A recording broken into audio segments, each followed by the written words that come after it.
Morning students, we are on chapter number 4 and the topic we will cover today is chemical equation. We'll start from here, the chemical equation. What do you mean by chemical equation? It is a representation of the chemical reaction or the chemical change that has taken place using the symbols and formula of all the elements or the compound which are involved in that reaction.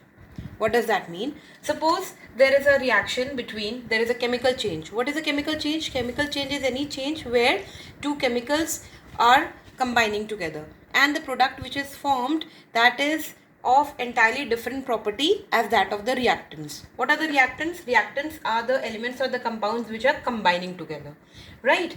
And the product which is formed, that becomes what does that become? That becomes a product. Okay, so chemical equation is simply writing that chemical reaction, but not in the words. We will not use the words. Suppose we say that magnesium, it combines with oxygen, okay, to form magnesium oxide. So you will not write magnesium plus oxygen gives you magnesium oxide. No, we will use the symbols and the formula of all the elements which are involved in that reaction.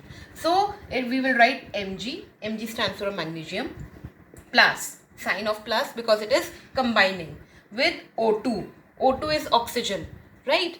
And it gives, so gives means arrow. You will use the arrow here. It gives MgO, magnesium oxide. Okay, you will not write in the words. So chemical equation is simply the representation of a chemical change or a chemical reaction by using symbols and the formula. And using these signs, plus for combining and arrow for what we get as a result. Right. Now, how to write a chemical equation? This is chemical equation using symbols. How to write that? In that, the reactants. What are reactants? Reactants are the substances which are taking part in that reaction. Okay, so they are the substances which are participating in the reaction. These reactants will always come on the left hand side. They will be written here on the left hand side by using the sign of addition because they are combining together. And the product is what? The new substance which is formed. That is called the product. Product will be written on the right hand side with the arrow mark. This is how we write a chemical equation. Okay, suppose Mg and O2, again the same example I have taken, arrow, it gives magnesium oxide. This is how we write a chemical equation. Now we come to the chemical change. What is a chemical change? We have learnt it in the earlier classes also. Any change that takes place in which a new substance is formed and that new substance, it exhibits the entirely different properties from that of the reactants. That means whatever the properties the reactants were having, the reactants means the substances which were combining together, the new product which is formed will exhibit entirely different property from that of the reactant. Okay, so that is a chemical change. And in chemical change, a lot of things happen. What are the properties of chemical change? First, a new substance is formed, right? Second, the chemical change is permanent. It is irreversible. You know these properties very well. Okay, so now today we will learn about some new properties of chemical change. What are these new properties? We will see.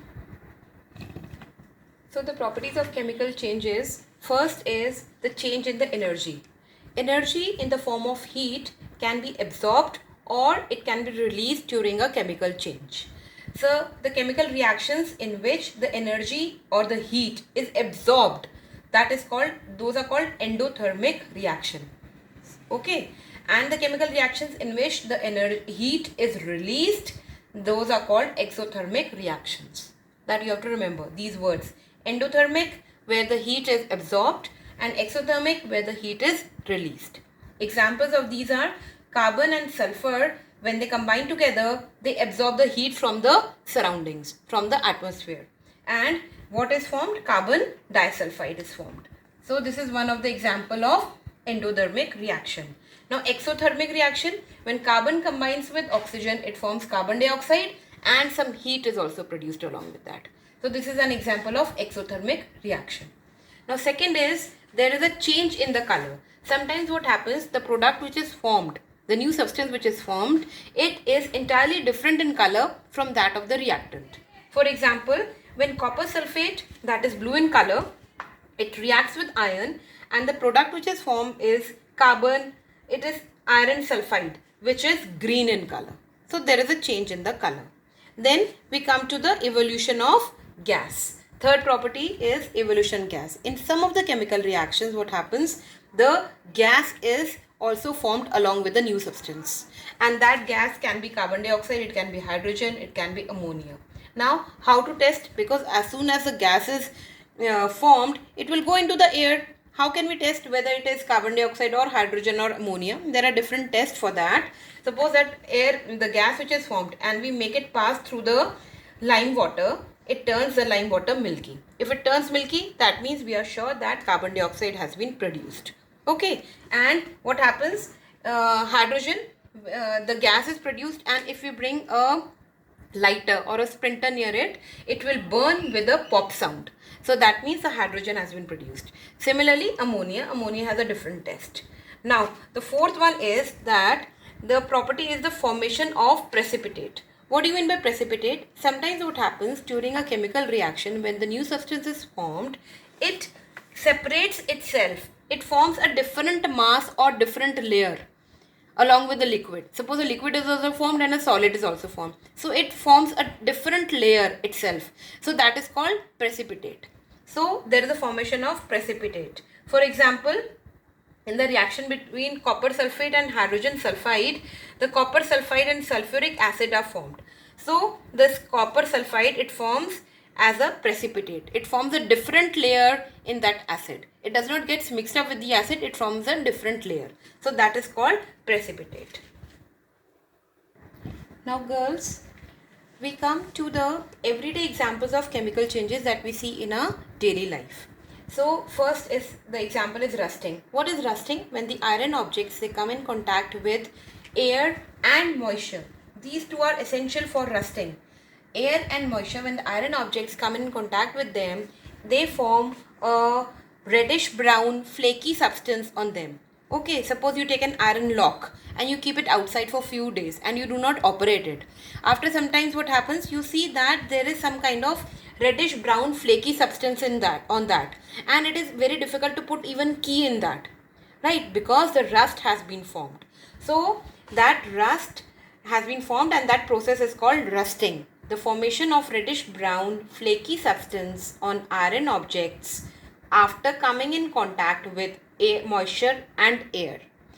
Iron, the chemical symbol for iron is Fe plus O2, oxygen, plus water. Water is a moisture, right? And it forms rust. What is the chemical formula for rust? Fe2O3. Okay, now this rusting, it creates a lot of damage to the bridges, to the ships, etc., because these are all made up of iron, and we cannot keep them covered so that they do not come in contact with air and moisture. They are outside, so they will definitely come in contact. Now, how to get rid of this rusting? The process of getting rid of this rusting is galvanization. What is galvanization? We put a coating of zinc. Zinc is a metal. We put a coating of this zinc on the iron objects. That forms a kind of a barrier, so that those iron objects, they do not come in contact with the moisture and air, because their layer of zinc is already there. And that process is called galvanization. Putting a coating of zinc on the iron objects to prevent them from rusting is called galvanization. Okay. Now, the second example of chemical change that we see is the browning of cut fruits and vegetables. You cut the apple and you keep it outside for just 5 minutes. What you will see? That it has started becoming brown. Why? Because the compounds which are present in those fruits and vegetables, they come in contact with oxygen and they form a brown colored pigment which is called melanin. Okay, because of that melanin, the apple or the other you cut potato, so they start appearing brown. Okay, and how to get rid of that browning? We soak them into the water. Isn't it? That is your mother does. She cuts a vegetable, the potato, and she puts it in the into the water. So what happens when it is soaked into the water, it doesn't come in contact with the oxygen in the air, and so that melanin is not formed. Okay, now the third example is the reaction between vinegar and baking soda. We take a vinegar, you know that, sirka, and you put some baking soda in it. So what will happen? A lot of gas bubbles will come out. Why? Because of the formation of carbon dioxide. What are these gas bubbles of? These gas bubbles are of carbon dioxide only. Okay, and how can you test that? Carbon dioxide can be tested by passing it through the lime water. It will always turn lime water into milky color. That is the process of detection of carbon dioxide. So what you will do, you will take 2 beakers, and we will put vinegar and baking soda combined, and we will put a cork on it, so that, and a pipe. This is a tube which goes into the another beaker which has the lime water in it. Okay, so when these two will react, what will happen? The gas bubbles will come out and they will go through this pipe, this tube, and they will go into the lime water, and lime water will turn into milky, which shows that this gas which was coming out after this reaction was carbon dioxide. Right? The fourth example of everyday chemical changes is the reaction between the copper sulfate solution and iron filling. This I told earlier also, there is a change in the color. We take water and copper sulfate to make a copper sulfate solution, and we add some dilute sulfuric acid to it so that its color becomes blue.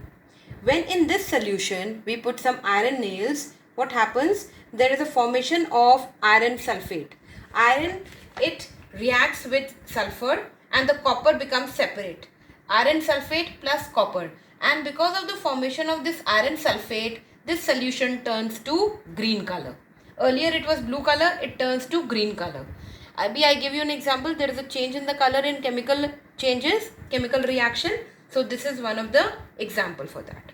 So with this completes the chemical changes. Okay. Now girls, in this chapter we have cut out some of the portions, that is the balancing of the chemical equation. We will not do this. I have cut it. When I will send you the book pages, the photos of that, you will see that that portion we have already cut. Okay, and we will not do activity 1, 2 or 3. Those 3 are also cut. Now we come to the physical change. What is a physical change? A change in which no new substance is formed, and this change is generally temporary, and there is only change in the shape, color or state of the substance. No new substance is formed. Okay, for example, if we inflate a balloon, what happens? If we inflate a balloon, it gets inflated, but new substance is not getting formed. It is the same balloon. Okay, and it is temporary. Why? Because when the air comes out, it comes to its normal position. So it is a physical change. Any other, like you take a sheet of paper and you crumple it. Okay, so there is a change. First it was a flat paper, now you have crumpled it, but no new substance has been formed. It is the same paper. So it is the physical change. So there are many examples of physical change that you know very well. Right? And the last topic here we come to is crystallization. What is crystallization? Crystallization is a process of forming the crystals. That is a crystallization. It is a physical change, and it is used mainly for separation of salt from seawater. We know that seawater has a lot of salt. It is very salty. So what do is we take a lot of seawater and we boil that seawater. So what happens after boiling? Many impurities, they get evaporated, right? And then that boiled water is filtered. Through filtration also, many of the impurities, they are taken out. Then that filtrate which is left after the filtration is left undisturbed. We keep it undisturbed. So what happens is, slowly the salt, it aggregates and it forms crystals, and those crystals can be taken out, and that is our normal salt. So girls, with this we come to an end of this chapter. I will be sending you the short and the long questions also along with the book work. Some of the questions are cut depending upon what portion we have cut in the chapter. So you can go through that.